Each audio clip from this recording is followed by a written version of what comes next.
Hi అండి. ఈరోజు మన రెసిపీ వచ్చేసి పాలకూర ఉల్లికారం అండి. సులువుగా ఈజీగా టేస్టీగా ఎలా తయారు చేసుకోవాలో ఈరోజు చూద్దాం రండి. ముందుగా 2 కట్టల పాలకూరని తీసుకున్నాము. ఈ పాలకూరని శుభ్రంగా కడిగి తీసుకోవాలి. ఈ విధంగా కడిగి తీసుకోవాలి.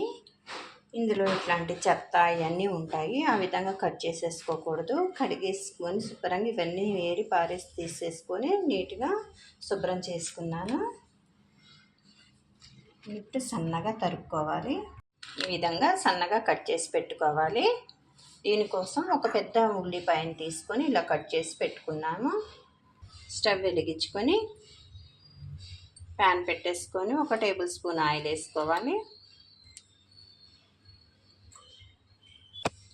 ఇందులోనికి 1 టేబుల్ స్పూన్ ధనియాలు,